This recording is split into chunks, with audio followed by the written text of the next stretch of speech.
El ahogado más hermoso del mundo, de Gabriel García Márquez.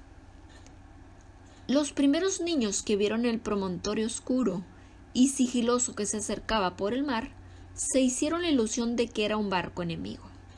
Después vieron que no llevaba banderas ni arboladuras y pensaron que fuera una ballena. Pero cuando quedó varado en la playa, le quitaron los matorrales de sargazos, los filamentos de medusas y los restos de cardúmenes y naufragios que llevaba encima. Y solo entonces descubrieron que era un ahogado. Habían jugado con él toda la tarde, enterrándolo y desenterrándolo en la arena, cuando alguien los vio por casualidad y dio la voz de la alarma en el pueblo. Los hombres que lo cargaron hasta la casa más próxima notaron que pesaba más que todos los muertos conocidos, casi tanto como un caballo, y se dijeron que tal vez había estado demasiado tiempo a la deriva y el agua se le había metido dentro de los huesos. Cuando lo tendieron en el suelo, vieron que había sido mucho más grande que todos los hombres, pues apenas si cabía en la casa. Pero pensaron que tal vez la facultad de seguir creciendo después de la muerte estaba en la naturaleza de ciertos ahogados.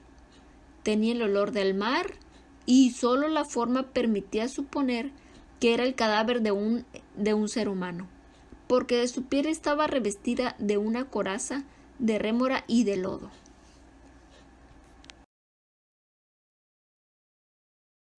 Aquella noche no salieron a trabajar en el mar. Mientras los hombres averiguaban si no faltaba alguien en los pueblos vecinos, las mujeres se quedaron cuidando el ahogado.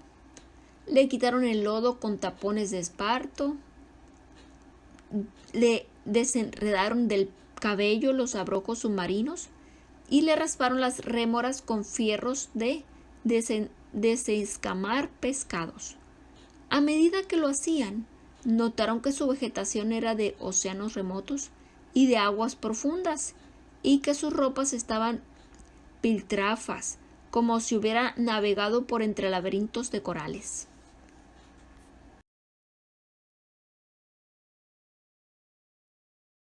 Notaron también que sobrellevaba la muerte con altivez, pues no tenía el semblante solitario de otros ahogados del mar, ni tampoco la cartadura sólida y menesterosa de los ahogados fluviales.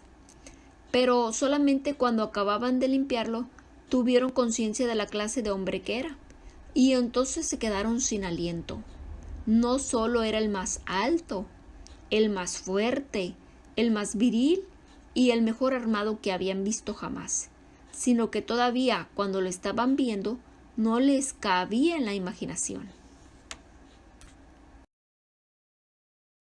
No encontraron en el pueblo una cama bastante grande para tenderlo ni una mesa bastante sólida para velarlo.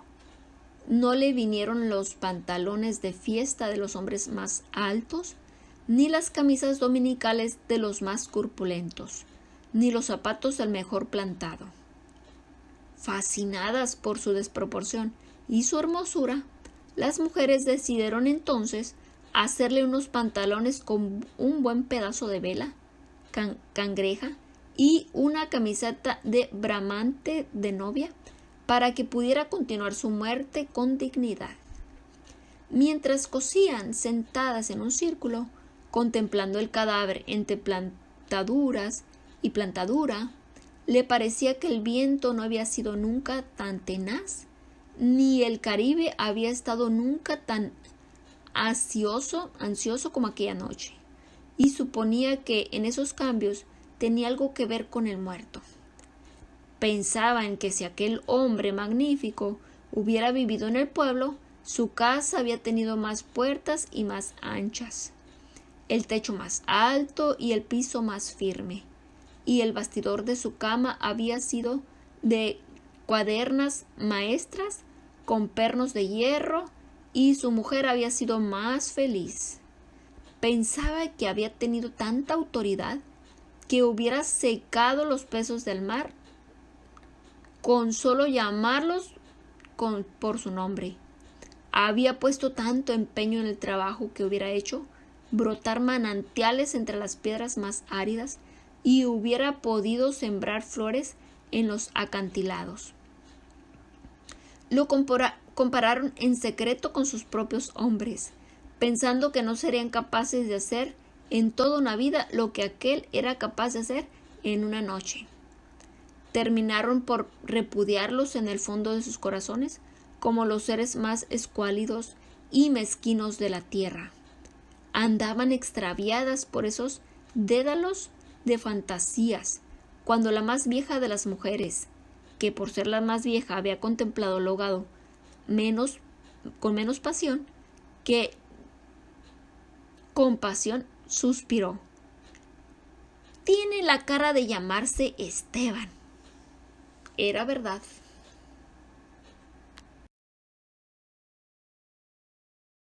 A la mayoría le bastó con mirarlo otra vez para comprender que no podía tener otro nombre. Las más porfiadas, que eran las más jóvenes, se mantuvieron con la ilusión de que al ponerse la ropa, tendido entre flores y con un zapato de charol, pudiese llamarse Lautaro. Pero fue una ilusión vana. El lienzo resultó escaso, los pantalones mal cortados y peor cosidos le quedaron estrechos, y las fuerzas ocultas de su corazón hacían saltar los botones de la camisa. Después de la medianoche se adelgazaron los silbidos del viento y el mar cayó en sopor del miércoles. El silencio acabó con las últimas dudas. Era Esteban. Las mujeres que lo habían vestido, las que lo habían peinado, las que le habían cortado las uñas y raspado la barba, no pudieron reprimir un estremecimiento de compasión. Comprendieron cuánto debió haber sido de infeliz, con aquel cuerpo descomunal. Si hasta después de muerto le estorbaba, lo vieron condenado en vida a pasar de medio lado por las puertas, a descalabrarse con los travesaños, a permanecer de pie en las visitas sin saber qué hacer con sus tiernas y rosadas manos de buey de mar. Mientras la dueña de la casa buscaba la silla más resistente y le suplicaba muerta de miedo: «Siéntese aquí, Esteban, hágame el favor». Y él, recostado contra las paredes, sonriendo: «No se preocupe, señora, aquí estoy bien», con los talones de carne viva y las espaldas escaldadas de tanto repetir lo mismo en todas las visitas. «No se preocupe, señora, aquí estoy bien», solo para no pasar la vergüenza de desbaratar la silla. Y acaso sin haber sabido nunca que quienes le decían: «No te vayas, Esteban, espérate siquiera que hierva el café», eran los mismos que después susurraban: «Ya se fue el bobo grande, qué bueno, ya se fue el tonto hermoso». Eso pensaban las mujeres frente al cadáver un poco antes del amanecer. Más tarde, cuando le taparon la cara con un pañuelo para que no le molestara la luz, lo vieron tan muerto para siempre, tan indefenso, tan parecido a sus hombres, que se les abrieron las primeras grietas de lágrimas en el corazón. Fue una de las más jóvenes las que empezó a sollozar. La otra, lamentándose entre sí, pasaron de los suspiros a los lamentos, y mientras más sollozaban, más deseos sentían de llorar, porque el ahogado se les iba volviendo cada vez más Esteban, hasta que lo lloraron tanto que fue el hombre más desválido de la tierra, el más manso, el más servicial. El pobre Esteban. Así que cuando los hombres volvieron con la noticia de que el ahogado no era tampoco de los pueblos vecinos, ellos sintieron un vacío de júbilo entre las lágrimas. «Bendito sea Dios», suspiraron, «es nuestro». Los hombres creyeron que aquellos aspavientos no eran más que frivolidades de mujer. Cansados de las tortuosas averiguaciones de la noche, Lo único que querían era quitarse de una vez el estorbo del intruso antes de que prendiera el sol bravo de aquel día árido y sin viento. Improvisaron unas angarillas con resto de trinquetes y botavaras y las amarraron con carlingas de altura para que resistieran el peso del cuerpo hasta los alcantilados. Quisieron encadenarle a los tobillos una ancla de buque mercante para que fondeara sin tropiezos en los mares más profundos donde los peces son ciegos y los buzos se mueren de nostalgias, de manera que las malas corrientes no fueran a devolverlo a la orilla, como había sucedido con otros cuerpos. Pero mientras más se apresuraban, más cosas se les ocurrían a las mujeres para perder el tiempo. Andaban como gallinas asustadas, picoteando amuletos de mar en los halcones, unas estorbando por aquí, porque querían ponerle al ahogado los escapularios del buen viento, otras estorbando allá, para abrocharle una pulsera de orientación, y al cabo de tantos quítate de aquí, mujer, ponte donde no estorbes, mira que casi me haces caer sobre el difunto. A los hombres se les subieron al hígado las suspicacias y empezaron a rezongar con qué objeto tanta ferretería de altar mayor para un forastero, si por muchos estoperoles y candeleras que llevaba encima se lo iban a masticar los tiburones. Pero ellas seguían tripulando sus reliquias de pacotilla, llevando y trayendo, tropezando mientras se les iban en suspiros los que se les iban en lágrimas. Así que los hombres terminaron por despotricar de que cuando acá semejante alboroto por un muerto, al garete, un ahogado de nadie, un fiambres de mierda. Una de las mujeres, mortificada por tanta indolencia, le quitó entonces el cadáver el pañuelo de la cara, y también los hombres se quedaron sin aliento.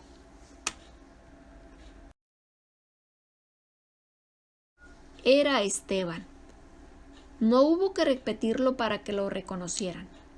Si les hubieran dicho Sir Walter Raleigh, quizás hasta ellos se habían impresionado con su acento de gringo, con su guacamaya en el hombro, con su arcabuz de matar caníbales, pero Esteban solamente podía ser uno en el mundo. Ahí estaba tirado como un sábalo, sin botines, con unos pantalones de 7 mesino y unas uñas rocallosas que solo podían cortarse a cuchillo.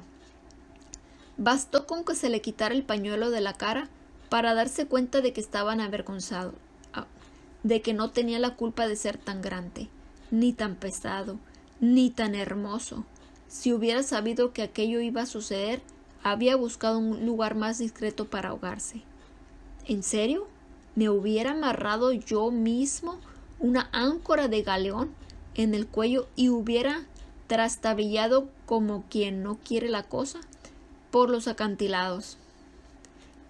Pero no andaba ahora estorbando con este muerto de miércoles, como ustedes dicen, para no molestar a nadie con esta porquería de fiambre, que no tiene nada que ver conmigo. Había tanta verdad en su modo de estar, que hasta los hombres más suspicaces, los que sentían amargas las minúsculas noches del mar tremendo, que sus mujeres se cansaban de soñar con ellos para soñar con los ahogados. Hasta esos y otros más duros se estremecieron en los tuétanos con la sinceridad de Esteban. Fue así como le hicieron los funerales más espléndidos que podían concebirle para un ahogado explosivo.